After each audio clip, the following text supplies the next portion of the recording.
Hello everyone, welcome back to the channel. So in the previous session, I have discussed about ionic radius, okay, or ionic radii, okay. Well, there I have discussed the meaning of ionic radius and its characteristics, and as well as variation of ionic radius along a period and down the group. Well, now in this session, I'm going to deal with the one more concept, that is called ionization enthalpy. ನಾವೇನು ಹೇಳ್ತಿದೀವಿ ಇಲ್ಲಿ ಈ ಈ ಕ್ಲಾಸಲ್ಲಿ ನಾವೇನು discuss ಮಾಡ್ತಿದ್ದೀನಿ ಈ new concept called ionisation enthalpy ಅನ್ನ ಹೇಳ್ತಿದ್ದೀನಿ. ಓಕೆ, ವೆಲ್, ಏನದು ionisation enthalpy? So actually ionisation enthalpy meaning ಈಗ ಇಲ್ಲೇನಿದೆ ಅಯೋನೈಸೇಷನ್ ಅಂತ ಇದೆಯಾ, ಸೊ ಅಯೋನೈಸೇಷನ್ ಅಂತ ಹೇಳ್ತಿದೀವಿ. ದೆನ್ ಫರ್ದರ್ ಅಯೋನೈಸೇಷನ್ ಎಂಥಾಲ್ಪಿ ಅಂತ ಇದೆ. ಈ ಅಯನೈಸೇಷನ್ ಎಂಥಾಲ್ಪಿ ಅನ್ನೋದು ಏನು ಹೇಳ್ಕೊಡುತ್ತೆ ಅಂದರೆ ಪ್ರೊಸೆಸ್ ಇದು ಅಯನೈಸೇಷನ್, ಡೈಜೆಷನ್ ಅಂತ ಹೇಳ್ತೀವಿ, ಅಬ್ಸಾರ್ಪ್ಷನ್ ಅಂತ ಹೇಳ್ತೀವಿ. ಅದೇನದು ATION, ಯಾವುದೇ ಒಂದು ವರ್ಡು ಎಲ್ಲಿಂದ ಎಂಡ್ ಆಗಿತ್ತು ಅಂದರೆ ATION, ಇಲ್ಲಿ ಇದೆಯಲ್ಲ ATION, ಯಾವುದೇ ಒಂದು ವರ್ಡ್ ATION ಇಂದ ಎಂಡ್ ಆಗಿತ್ತು ಅಂದರೆ ಜನರಲ್ ಆಗಿ ಏನು ಇಂಡಿಕೇಟ್ ಮಾಡುತ್ತೆ? It indicates the process or a phenomenon. ಹೌದಾ? ವೆಲ್, ಈ ಅಯೋನೈಸೇಷನ್ ಅಂತ ಇದೆ. ಅಯೋನೈಸೇಷನ್ ಅಂದ್ರೆ ಏನಿದು? ಇಲ್ಲಿ ಅಯಾನ್ ಅಂತ ವರ್ಡ್ ಇದೆ ಫಸ್ಟಿಗೆ. ಸೊ ಅಯೋನೈಸೇಷನ್ ಅಂದ್ರೆ ಏನಾಗುತ್ತೆ? ಈ ಪ್ರೊಸೆಸ್ ಅಲ್ಲಿ ಒಂದು ಎಲಿಮೆಂಟ್ ಇದ್ದದ್ದು, okay, elements are get converted into ions.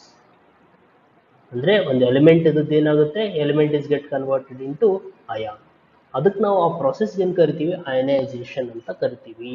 ಅಂದ್ರೆ the process in which an element is get converted into ion. ಏನ್ ಪಾಸಿಬಿಲಿಟಿ ಇದೆ? How it will be get converted ಅಂದ್ರೆ ಯೂಶುವಲ್ ಟೂ ಪಾಸಿಬಿಲಿಟೀಸ್, ಎರಡು ಪಾಸಿಬಿಲಿಟಿ ಇದೆ ನಮಗೆ.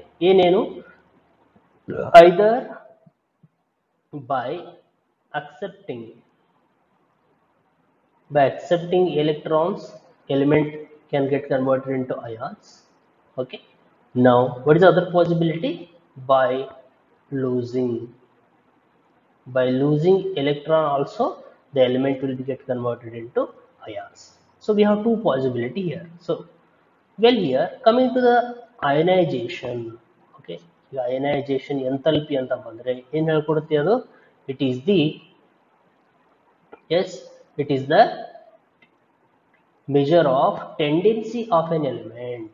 ಏನು ಹೇಳ್ಕೊಡುತ್ತೆ? It is the measure of tendency of an element for what? To lose electron. ಈಗ ionisation enthalpy ಅದರ ಬಗ್ಗೆ ಹೇಳ್ಕೊಡುತ್ತೆ. It is the measure of tendency of an element to lose electron given by ionization enthalpy. ಅಂದ್ರೆ ಇಲ್ಲೇನು ನೆನ್ಪಿಟ್ಕೊಳ್ಳೋದು? ನಾನೇನು ಹೇಳಿದೆ? Ionisation ಅಲ್ಲಿ ಎರಡು possibility ಇದಾವೆ. Formation of ions. How? One, by accepting one or more electrons, ions will be formed, and second one, by losing one or more electron also, ions are formed. Now in ionization enthalpy ಯಾವುದ್ರ ಬಗ್ಗೆ ಹೇಳ್ಕೊಡುತ್ತೆ? Losing the one or more electron. So I repeat the definition for ionization enthalpy: a quantitative measure of tendency of an element, okay, to lose electron is given by ionization enthalpy. ಈಗ ionization enthalpy ಇನ್ನು ಏನಂತ ಕರೀತಾರೆ? It is also called ionization energy or ionization potential. ಇದೆಲ್ಲ ಒಂದೇ, ಓಕೆನಾ? So ionization enthalpy ಅಂದ್ರೆ it is the quantitative measure of tendency of an element to lose electron is given by ionization enthalpy. Okay, well, ಈಗ another words, ಈಗ ಇನ್ನೂ ಒಂದು ಬೇರೆ ರೀತಿಯಲ್ಲಿ ಇದಕ್ಕೆ ಹೇಗೆ ಹೇಳಬಹುದು ಅಂದ್ರೆ it is the energy needed. Okay, energy required ಅಂತಾನು ಹೇಳ್ಬೋದು, ಎನರ್ಜಿ ನೀಡೆಡ್ ಅಂತಾನು ಹೇಳ್ಬೋದು. ಯಾಕೆ ಬೇಕು energy? What is the purpose? To remove. What do you have to remove? Remove one or more electron. ಎಲ್ಲಿಂದ ತೆಗಿತಿದ್ದೀವಿ? From valence shell. ಗೊತ್ತಾಯ್ತಾ?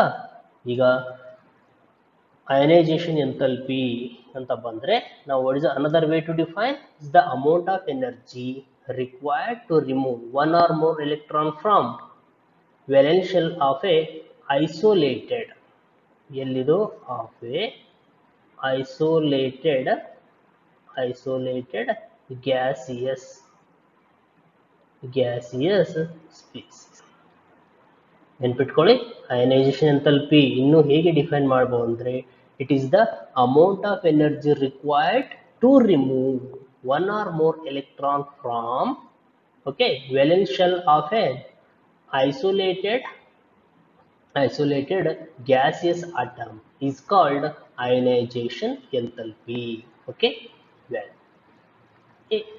ಈಗ ಹೇಗೆ ಮೆಜರ್ ಮಾಡ್ತೀವಿ ಇದನ್ನ ಅಂದ್ರೆ say ionization enthalpy ಏನದು ionization enthalpy is also called ionization energy ಅಂತ ಹೇಳ್ತಿದೀವಿ ಹೌದಾ. ಈಗ ionization energy ionization enthalpy ಎನರ್ಜಿನ ಹೇಗೆ ಮೆಜರ್ ಮಾಡ್ತೀವಿ usually in terms of joules ಹೌದಾ. Energy is measured in terms of joules or kilojoules. Energy is also measured in terms of calories or even in terms of electron volt. ಅಂದ್ರೆ ಈಗ ನಾನು ionization enthalpy ಅಂತ ಬಂದ್ರೆ unit ಏನೇನು ಇರಬಹುದು ಇಲ್ಲಿ kilojoules. Okay, kilojoules per mole is the unit or kilocalorie per mole or electron volt per atom. ಇದೆಲ್ಲ ಏನಿದು it is unit for ionization enthalpy. Well, now one relation ಏನಿದೆ ಇಲ್ಲಿ one electron volt per atom EV ಏನು indicate ಮಾಡುತ್ತೆ ಇಲ್ಲಿ this EV indicates the electron volt per atom. ಈ bar ಏನು indicate ಮಾಡುತ್ತೆ ಸ್ಲಾಶ್ ಅಂದ್ರೆ ಅದು per ಅಂತ ಹೇಳ್ತೀವಿ. So one electron volt per atom is equal to how much kilojoules? It is the 96.49 kilojoules per mole. Or in terms of calories 23.06 kilocalories per mole. ಇದು ನೆನಪಿಟ್ಕೊಳ್ಳಿ. Okay, well, ionization enthalpy ಹೇಗೆ define ಮಾಡಬಹುದು? Yes, we can define it in two ways. Simple ಆಗಿ one way ಅಲ್ಲಿ ಏನು ಹೇಳ್ತೀವಿ? It is a quantitative measure of tendency of an element to lose electron. Okay, is given by ionization enthalpy. ಅದೇ one more way ಏನು ಹೇಳಿದೆ ನಾನು is the amount of energy required to remove one or more electron from valence shell of an isolated gaseous species is called ionization enthalpy. Okay, well, now coming to the first ionization enthalpy. ಏನಿದು first ionization enthalpy? ಯಾಕೆ ಹೇಳ್ತಿದೀವಿ ಈ ರೀತಿ ಅಂದ್ರೆ say ಈಗ ಯಾವುದೋ ಒಂದು ಎತ್ತಿದೆ, just consider an element. Okay, say ಒಂದು element ಒಂದು outer most shell ಅಂತ ತೆಗಿತೀನಿ, center nucleus and say there are 2 electrons ಇದಾವೆ. that valence shell has 2 electrons. Okay, ಈಗ ನಾನು ಈ valence shell ಅಲ್ಲಿ 2 electron ಇದೆ ಅಂತ ಹೇಳ್ತಿದ್ದೀನಿ. say it is the valence shell. ಈ valence shell ಇಂದ ಒಂದು ಎಲೆಕ್ಟ್ರಾನ್ ಅನ್ನು ರಿಮೂವ್ ಮಾಡ್ತೀನಿ ನಾನು.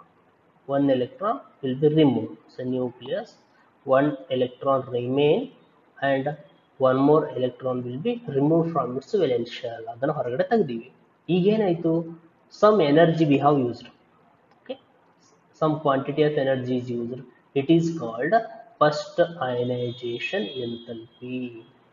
ಅಂದ್ರೆ ಹೇಳ್ತೀವಿ ನಾವು the amount of energy used to remove first electron from a valence shell of an element is called first ionization enthalpy. ಈಗ ನಾವು say for example ಇನ್ನೊಂದು ಸುಮ್ಮನೆ ಜನರಲ್ ಹೇಳಿದ್ರೆ ಸರಿ x ಇದೆ, x is a one element. ಈ element ಇಂದ ಏನು ಮಾಡಿವಿ ನಾವು we have removed one electron and whatever energy used here is called first ionization enthalpy. Further, similarly ನಾನು ಏನು ಮಾಡಬಹುದು, ಇದರಿಂದ ಮತ್ತೊಂದು ಎಲೆಕ್ಟ್ರಾನ್ ಅನ್ನು ತೆಗಿಬಹುದು ನಾನು. I can remove one more electron. Now what happens?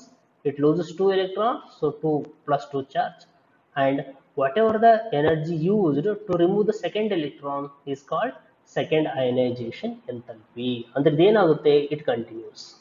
ಅಂದ್ರೆ ಇಲ್ಲಿ ನಾನು ಏನು ಹೇಳ್ತಿದ್ದೀನಿ, first ionization enthalpy meaning ಏನು, it is the amount of energy used to remove first electron.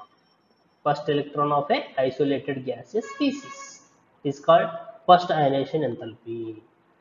Second anta bandre, so it is the amount of energy used to remove an electron from isolated monovalent gaseous ion. ನಾವಿಲ್ಲಿ ನೋಡ್ರಿ ಇದೇನು ಹೇಳಿದೆ ನಾನು, ಇದು element ಹೌದಾ, ಇದು element. Now after losing one electron it becomes monovalent cation. ಈಗ ಇಲ್ಲಿ ಬಂದ್ರೆ ಏನಾಗುತ್ತೆ, ಎರಡು ಚಾರ್ಜ್ ಇದೆ, ಸೊ ಅದಕ್ಕೆ ನಾವೇನು ಹೇಳ್ತೀವಿ, ಬೈವೆಲೆಂಟ್ ಆರ್ ಡೈವೆಲೆಂಟ್ ಕ್ಯಾಟಯಾನ್ ಅಂತ ಹೇಳ್ತೀವಿ. ಅರ್ಥ ಆಯ್ತಾ? ಸೊ ಫಸ್ಟ್ ಅಯನೈಸೇಷನ್ ಎಂಥಾಲ್ಪಿ ಏನ್ ಹೇಳುತ್ತೆ, is the minimum energy required, okay, is the minimum energy required for what? To remove electron from outermost orbit of an, to remove electron from outermost orbit. ಈ outermost orbit ಏನಂತ ಕರಿತೀವಿ ನಾವು, valence shell ಅಂತ ಹೇಳ್ತೀವಿ. So outermost orbit of an isolated gaseous neutral atom is called first ionization enthalpy. Okay, so I repeat the definition. ಏನು ಹೇಳುತ್ತೆ, is the minimum energy required to remove an electron from what? From outermost orbit of an isolated gaseous neutral atom is called first ionization enthalpy. ಅದನ್ನು ನಾವು ಹೇಗೆ ಅಬ್ರಿವೇಟ್ ಮಾಡ್ತೀವಿ ಅಂದ್ರೆ, yes, it is abbreviated with the IE1 R1 enthalpy, delta HI, ionization enthalpy. Okay, so ಇಲ್ಲಿ diagrammatically ಹೇಳೋದಾದ್ರೆ ನಾನು ಹೇಳಿದೆ equation wise. ಈಗ ಇದು ಐಸೋಲೇಟೆಡ್ ಗ್ಯಾಸಿಯಸ್ ನ್ಯೂಟ್ರಲ್ ಅಟಮ್. ಈಗ ಒನ್ ಎಲೆಕ್ಟ್ರಾನ್ ಲಾಸ್ ಆಯ್ತಂದ್ರೆ whatever energy used here is called first ionisation enthalpy, and that element will get converted into monovalent cation.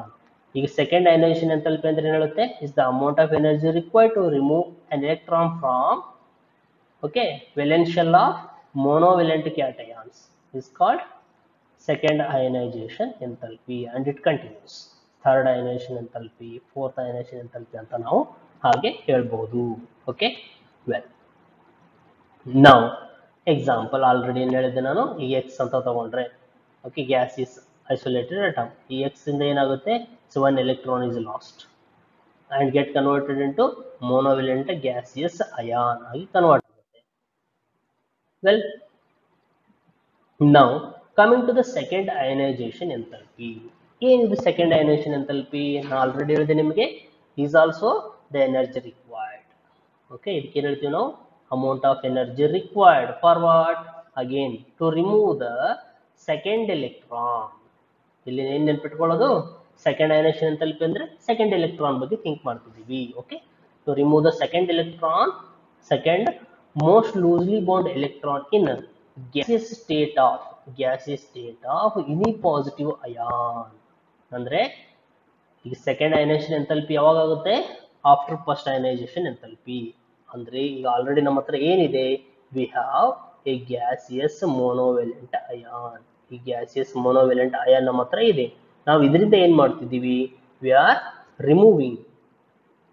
Removing one more electron, ಇನ್ನೂ ಒಂದು electron ಅನ್ನ ತೆಗಿತಿದ್ದೀವಿ.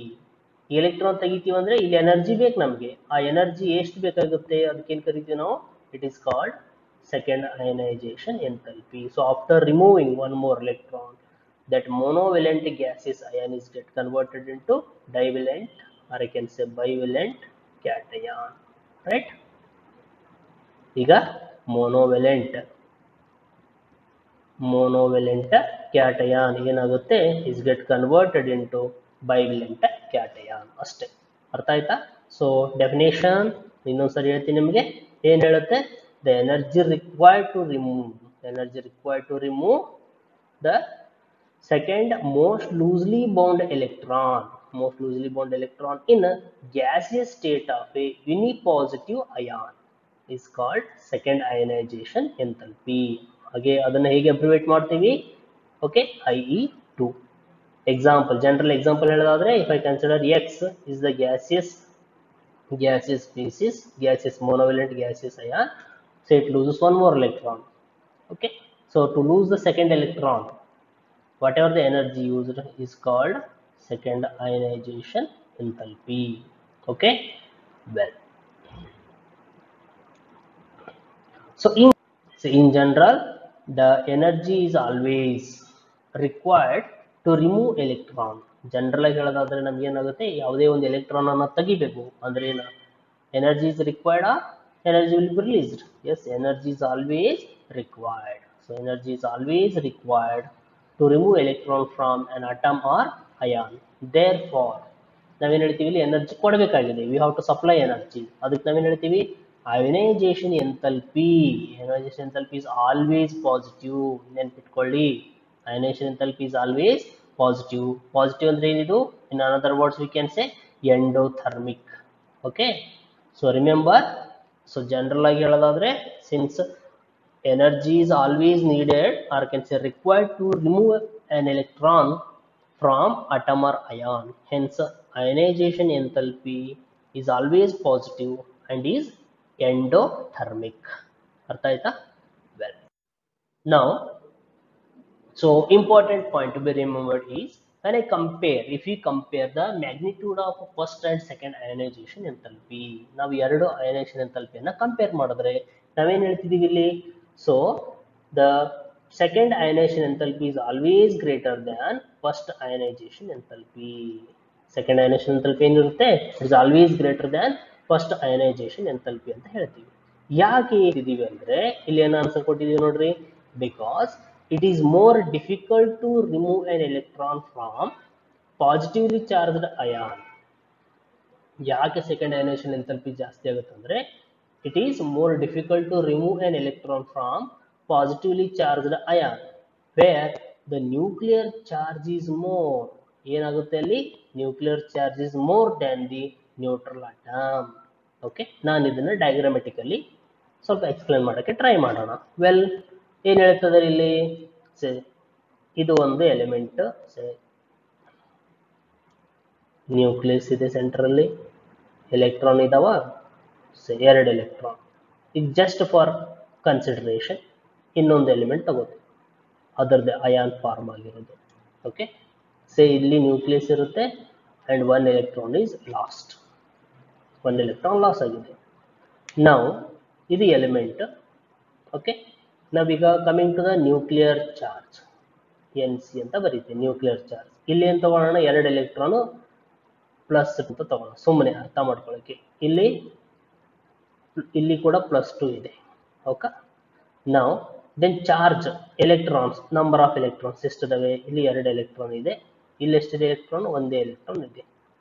Okay, nuclear charge +2, same both ಅಲ್ಲಿ, ಎರಡು ಕೇಸಲ್ಲಿ nuclear charge same ಇದೆ. Number of electrons, first ಕೇಸಲ್ಲಿ ಏನಿದೆ, so in the first case there are 2 electrons, in the second case there is 1 electron.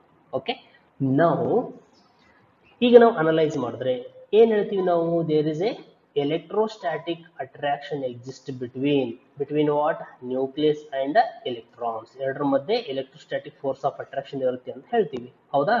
ಅಂದ್ರೆ ಏನರ್ಥ, ಇಲ್ಲಿ ನ್ಯೂಕ್ಲಿಯರ್ ಚಾರ್ಜ್ ಎಷ್ಟಿದೆ, +2 ಇದೆ, ತಗೋ +2 ಅಂತ ಕನ್ಸಿಡರ್ ಮಾಡೋಣ. ಈ ನ್ಯೂಕ್ಲಿಯರ್ ಚಾರ್ಜ್ ಎಷ್ಟು ಎಲೆಕ್ಟ್ರಾನ್ ಅಟ್ರಾಕ್ಟ್ ಮಾಡ್ತಿದ್ದಾವೆ, ಎರಡು ಎಲೆಕ್ಟ್ರಾನ್ ಅನ್ನ ಅಟ್ರಾಕ್ಟ್ ಮಾಡ್ತಿದ್ದಾವೆ. ಹೌದಾ? So this entire nuclear charge is going to attract how many electron, 2 electrons. Means individual electron nuclear charge ಎಷ್ಟು, okay, half of the experience ಆಗ್ತಿದೆ. It is experiencing half of the total nuclear charge ಅಂತ ಹೇಳ್ತೀನಿ ನಾನು. ಅಂದ್ರೆ ಈಗ ನಾನು individual electron ಎಷ್ಟು nuclear charge experience ಆಗ್ತಿದೆ, half of the total nuclear charge. Total ಎಷ್ಟಿದೆಯಲ್ಲ ಅದರ ಅರ್ಧದಷ್ಟು ಒಂದು ಎಲೆಕ್ಟ್ರಾನ್ ಎಕ್ಸ್ಪೀರಿಯನ್ಸ್ ಮಾಡ್ತಾ ಇದೆ ಅಂತ ಹೇಳ್ತೀನಿ. ಓಕೆನಾ? ಫಸ್ಟ್ ಕೇಸಲ್ಲಿ. ಕಮಿಂಗ್ ಟು ಸೆಕೆಂಡ್ ಕೇಸ್, ಇಲ್ಲಿ ಎಷ್ಟಿದೆ, ಸೊ ಎರಡು ಪಾಸಿಟಿವ್ ಚಾರ್ಜ್ ಇದೆ, ಎರಡು ಪ್ರೋಟಾನ್ಸ್ ಇದೆ ಅಂಡ್ 1 ಎಲೆಕ್ಟ್ರಾನ್ ಇದೆ. ನಾವು ಇವಾಗ if I consider in the second case, ಈಗ ಈ ಎಲೆಕ್ಟ್ರಾನ್, ಇಲ್ಲಿರೋ ಎಲೆಕ್ಟ್ರಾನ್ ಎಷ್ಟು ನ್ಯೂಕ್ಲಿಯರ್ ಚಾರ್ಜ್ ಅನ್ನ ಮಾಡ್ತಿದೆ, so the single electron is experiencing entire nuclear charge. This entire nuclear charge is going to attract single electron. ಅಂದ್ರೆ ಏನರ್ಥ ಇಲ್ಲಿ, ಫಸ್ಟ್ ಕೇಸಲ್ಲಿ electron is experiencing less nuclear charge compared to second case. ಹೌದಾ? ಒಪ್ಕೋಬಹುದು ಇದನ್ನ? So in the first case electron is experiencing less nuclear charge compared to second case.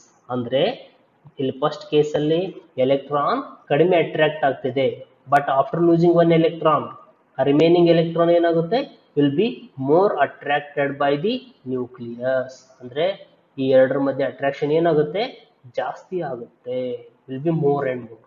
ಈ attraction ಜಾಸ್ತಿ ಇತ್ತಂದ್ರೆ ನಾವೇನ್ ಹೇಳ್ತಿದೀವಿ, ಇಲ್ಲಿ ಅಯನೈಸೇಷನ್ ಎಂಥಾಲ್ಪಿ ಅಂದ್ರೆ amount of energy required to remove the electron. ಹೌದಾ, ಈ ಎಲೆಕ್ಟ್ರಾನ್ ಅನ್ನ ರಿಮೂವ್ ಮಾಡಕ್ಕೆ ನಾವು ಎನರ್ಜಿ ಬೇಕಾಗಿದೆ. ಈಗ ಆ ರಿಕ್ವೈರ್ಡ್ ಎನರ್ಜಿ ಏನಾಗುತ್ತೆ, will be more or less, as is obviously it is very very high. ಈಗ ನಾನು ಫಸ್ಟ್ ಜೊತೆ ಕಂಪೇರ್ ಮಾಡಿದ್ರೆ second ionisation enthalpy, second ionization enthalpy will be very very high. Since say nuclear charge ಜಾಸ್ತಿ ಆಗುತ್ತೆ, if I compare neutral atom and a cation, what happens, the nuclear charge of that cation is more than the neutral atom. ಅದಕ್ಕೆ ನಾವೇನು ಹೇಳ್ತೀವಿ, second ಮತ್ತೆ first compare ಮಾಡಿದ್ರೆ ಇಲ್ಲಿ ಏನು observe ಮಾಡ್ತೀವಿ ನಾವು, second ionisation enthalpy is more than first ionization enthalpy. Okay, well coming to the MCQs, first ಏನು ಹೇಳುತ್ತೆ, the ionization enthalpy is ಅಂತ ಇದೆ. ionization enthalpy is, first option always positive, second always negative, third maybe positive or negative, and the fourth none of these. ನಾನೇನು ಹೇಳಿದೆ, ionisation enthalpy ಅಂತ ಬಂದ್ರೆ ಏನು ಹೇಳಿದ್ವಿ ನಾವು, ಸಿನ್ಸ್ ಅಯನೈಸೇಷನ್ ಎಂಥಾಲ್ಪಿ ಏನಾಗುತ್ತೆ, ಇಸ್ ಆಲ್ವೇಸ್ ಎನರ್ಜಿ, ಎನರ್ಜಿ ಬೇಕಾ ಬೇಡವಾ, ಎನರ್ಜಿ ರಿಕ್ವೈರ್ಡ್. ಅಯನೈಸೇಷನ್ ಎಂಥಾಲ್ಪಿ ಬಂದ್ರೆ ಏನು ಹೇಳ್ತೀವಿ, it is energy required or needed. Okay, energy required or needed ಅಂದ್ರೆ ನಾವೇನು ಹೇಳ್ತೀವಿ, here it is always positive. Positive, in other words ನಾನು ಹೇಳಿದೆ, it is always endothermic. ಹೌದಾ, yes or no? So ionization enthalpy is always indicates here every time energy is required to remove an electron, therefore is always positive, or I can say in another words that ionization enthalpy is always endothermic. ಅಂದ್ರೆ ಇಲ್ಲಿ answer ಏನಾಗುತ್ತೆ, A, always positive. Okay, well, so in general ನಾವೇನು ಹೇಳಿದೀವಿ, ಇಲ್ಲಿ energy is always required, energy is always required to remove electron from an atom or ion, hence ionization enthalpy is always positive and endothermic. Well, second question ಏನಿದೆ, what is the relation between first and second ionization enthalpy? ಈಗ ನಾವು first ಮತ್ತೆ second ionization enthalpy compare ಮಾಡಿದ್ರೆ ಏನು relation ಇದೆ, how they related with one another? Well, so first second ionization enthalpy is less than first ionization enthalpy, second is equal to first, third second is greater than first, and fourth none of these. ನಾವೇನು ಹೇಳಿದೀವಿ ಇಲ್ಲಿ, so due to increase in the nuclear charge, second ionization enthalpy is always greater than first ionization enthalpy. Okay, well, so ನಾವೇನು ಹೇಳಿದೀವಿ ಇಲ್ಲಿ, because it is more difficult to remove an electron from positively charged ion where nuclear charge is more than the neutral atom. So what happens, second ionization enthalpy is greater than first ionization enthalpy. Okay, well, with this I am going to conclude about this session. Again in the next session we continue the remaining part. Okay, thank you.